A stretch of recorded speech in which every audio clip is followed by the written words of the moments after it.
Happy Monday, everybody. My name is Brandon Rosa, and welcome to episode 125 of the Xbox in 10 podcast, your weekly source of Xbox gaming news covered in around 10 minutes. Every Monday, this podcast covers new game releases, the previous week's gaming news, and we all learn an Xbox-related fun fact together. This show is on YouTube and podcast services around the world, so please, do me a favor, subscribe in your favor, and then leave a review. Xboxin10.com, no numbers, is your quick source for links to all of our podcast destinations and social media profiles, which you can follow at Xboxin10. To start, let's talk game releases. The big games out last week were Back 4 Blood, Crysis Remastered Trilogy, the Jackbox Party Pack 8, and NHL 22.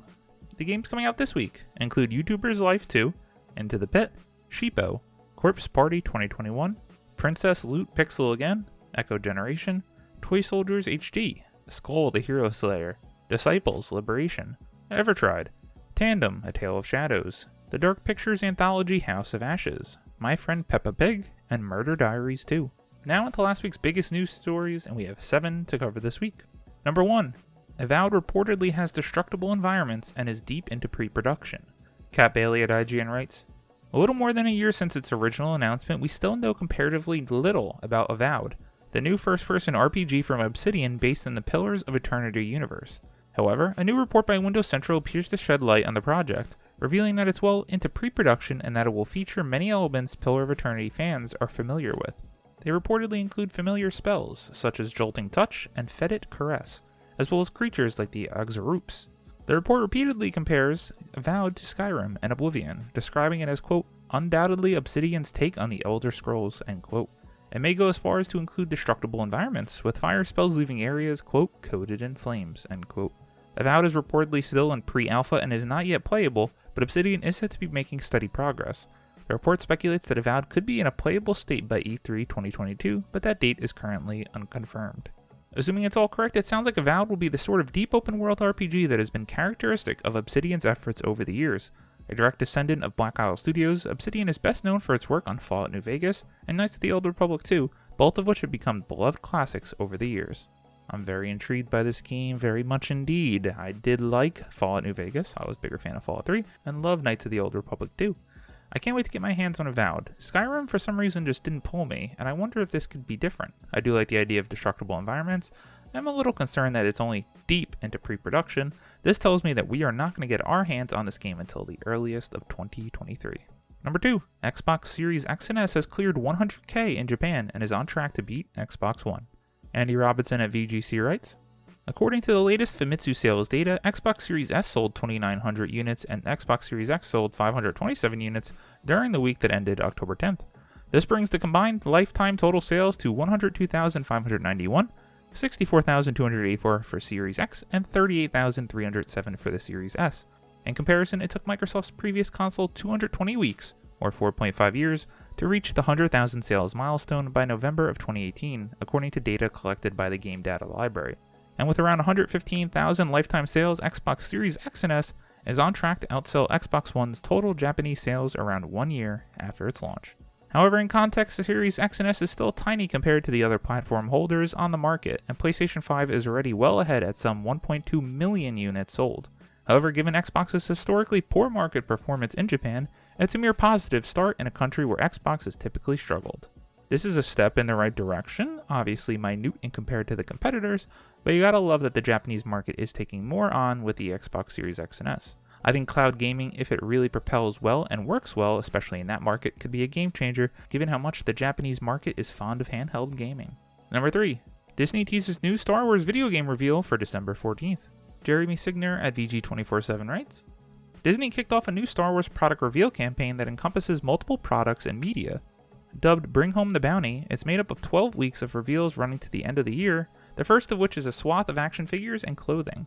Each week of reveals is hinted at with an icon of some sort. Some are characters from the Star Wars universe, while others are more abstract concepts, like a logo for the 50th anniversary of Lucasfilms or a pair of lightsabers. Most interesting is Week 10, which is represented by a game controller, suggesting a game announcement is imminent.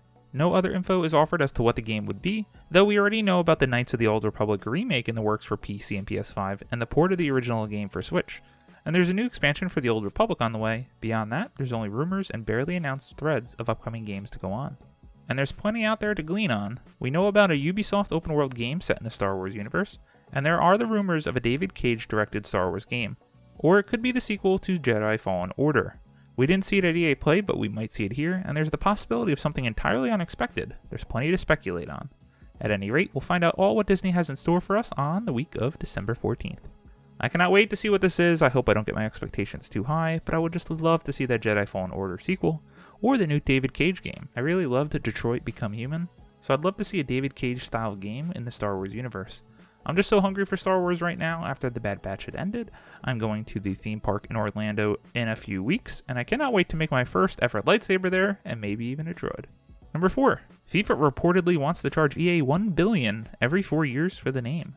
Logan Plant at IGN writes, "We now have a clue as to why EA Sports is considering changing the names of FIFA, its giant football franchise. The New York Times reports that there's a dispute between EA, the developer of the FIFA games, and FIFA, the worldwide football organization. The disagreement is reportedly over cost and new revenue streams. According to the report, FIFA wants to charge EA $1 billion every 4 years to use the FIFA license within its game. Additionally, the organization wants to limit EA's monetization of the game. FIFA wants to limit EA's money-making opportunities to strictly what can be found in the game. EA wants to explore monetizing, quote, highlights of actual games, arena video game tournaments, and digital products like NFTs, end quote, the New York Times says. Last week, EA said they are exploring the idea of renaming the EA Sports football games. EA also says that the FIFA partnership is different than their official other partnerships, meaning the loss of FIFA wouldn't mean the loss of official team and player names. The license only gives EA the name, logo, and rights to use the World Cup within the game. Well, given that, this seems like a no-brainer. We can expect FIFA to be changing the name because $1 billion every 4 years is just insane for the name. Given that FIFA doesn't really have a competitor in the market, eFootball is not doing it, clearly if you've seen the memes, they should have no problem renaming it to something. People will change, get accustomed to it, and this will be a thing of the past. Number 5. Battlefield 2042 Hazard Zone is a PvPvE mode that takes cues from Hunt Showdown and Tarkov. Morgan Park at PC Gamer writes, after months of talk about All-Out War and Portals, we finally know exactly what the last of Battlefield 2042's big 3 modes is, and it's pretty different from any Battlefield mode before it. Hazard Zone is a PvPvE elimination mode in which 4-player squads duke it out on multiplayer maps over control of contentious data drives. Unlike Battle Royale, the goal of Hazard Zone is to not kill, but to extract out of the Hazard Zone alive with as many data drives as possible, according to a briefing sent by EA. Players have to buy guns and choose specialists before a match using in-game dark market credits earned through play. If the setup sounds familiar, Hazard Zone seems to take inspiration from raiding games like Hunt Showdown and Escape from Tarkov. Like both of those games, Hazard Zone players risk losing gear permanently if they're eliminated before extracting from the map at designated exfiltration zones. On PC, PS5, and Series X and S, Hazard Zone will support up to 32 players, 8 squads. PS4 and Xbox One will be capped at 24 players or 6 squads. Hazard Zone will support all 7 launch maps that will also be present in the standard conquest modes. In addition to weapons, players can use dark market credits on perks for their next run. I'm very interested in this. I never played Hunt the Showdown or Escape from Tarkov, although they could be games I think I would be interested in. As I already have Battlefield pre-ordered, even though I was a little lukewarm on the beta, I am excited to give this mode a shot. Number 6. Call of Duty Warzone will get a kernel-level anti-cheat called Ricochet. Matt Kim at IGN writes, Call of Duty has officially announced the name of its upcoming anti-cheat initiative developed specifically for its popular shooter. Called Ricochet, this is a multifaceted approach designed to combat cheating using kernel-level monitors. Going forward, Ricochet will be required to play Call of Duty Warzone on PC. As the intensity of cheating grows, games like Call of Duty Warzone and even the Call of Duty Vanguard beta have been victims of cheats. During a media tour for the upcoming Vanguard, Activision announced a new dedicated anti-cheat solution for Warzone and Vanguard. The solution now has a name and additional details. Ricochet utilizes a kernel-level driver similar to Riot's Vanguard technology, unrelated to the Call of Duty game. If you recall, Riot's Vanguard was criticized for having kernel-level access to a computer, but in recent months the tide has turned as Vanguard has proven to be effective at combating cheating. Activision is hoping to do the same here with Ricochet. In an FAQ, Activision justifies its new anti-cheat by saying that as cheating software becomes more sophisticated, quote, a kernel-level driver allows for the monitoring of applications that may attempt to manipulate Call of Duty Warzone game code while it is running, end quote.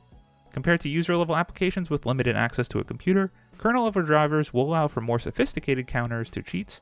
Ricochet will not always be on, and Activision says that the driver will shut down when you exit a game and only turn back on when you start a new game. This is big news, and hopefully it works. Warzone has been riddled with cheaters for far too long, and there's really not much you can do about it. It has ruined the game, and now in an era of cross-play, PC players are everywhere in these multiplayer games, so preventing cheating is more important than ever. Let's all hope this works and we can get back to some good old fun in the Warzone. At number 7, Dragon Age 4 reportedly coming to Series X and S, PS5 and PC without last-gen version. Samuel Tolbert at Windows Central writes, "The next Dragon Age game is still a ways off, but a new report indicates what platforms players will be enjoying it on. According to VentureBeat, the next Dragon Age is set to launch on Series X, Series S, PC, and PS5, with no planned Xbox One or PS4 versions. BioWare's history likely plays a role in this decision, as former executive producer Mark Dara openly stated on Twitter that Dragon Age Inquisition should have been developed only for Xbox One, PS4, and PC, admitting that the 360 and PS3 versions of the game held back the overall design. Another upcoming Electronic Arts title, the Dead Space remake, is in development at Motive Studios, is also current-gen exclusive, indicating that more and more games from the EA Worldwide Studios family will only be available on the latest gaming machines. This is music to my ears, and I know that comes from a privileged position of having a Series X and PS5, but hey, we want to play these games in the highest fidelity with the most limitations removed from the developers. Develop for the highest common denominator, then we can all enjoy the best version of these games. And be an Xbox fan, at least if this is in Xbox Game Pass, you might be able to play it through cloud gaming on your original Xbox One, even if it is a Series X and S exclusive. As always, we end our show with a fun fact about Xbox, and this one is Microsoft and Xbox making on one of their promises from earlier this year. Credit to Sean Carey at True Achievements. Xbox Series X mini fridge pre-orders go live next week, costs $99.99. Well, if you still can't get your hands on an actual Series X, perhaps a mini fridge will do. Microsoft has now revealed more details on its Series X mini fridge, announcing that pre-orders will go live on October 19th. The Xbox mini fridge, which will set you back $99.99, has a bunch of features to make it look similar to a Series X console. There are green LEDs in the top to match that of the green grille in the Series X, and a working USB port on the front of the door to charge your devices. The fridge can hold up to 10 cans of your favorite beverage, and it has 2 shelves in the doors for snacks. It also comes with a DC power adapter if you want to take your fridge on the go. I just have to tell myself I don't need this, but I guess we'll see what happens and what I do on October 19th. Thank you all for listening to the Xbox in 10 podcast, your weekly source of Xbox gaming news covered in around 10 minutes. If you like the show, please subscribe to your favorite podcast service, share it with your friends, leave a review, and follow on all social media at Xbox in 10. This past week I dipped my toes into the Avengers for the first time, and I gotta admit, I enjoyed that first mission and what they were setting up with Kamala Khan. I'm very intrigued to get back to that when I have an opportunity. But other than that, my focus has been on Back 4 Blood. It is basically Left 4 Dead 3, and I'm so excited about that. I played so many hours of the original Left 4 Dead. They just need to fix the Back 4 Blood aspect that you cannot progress while playing in single-player solo campaign. You're forced to play online with players to progress, but I can't wait to get back and play some more. I like the progression system. I like all the levels, the gunplay. They nailed it. My name is Brandon Rosa. You can follow me on Xbox at Barosa93. Hope you all have a great week. Stay safe and keep on gaming.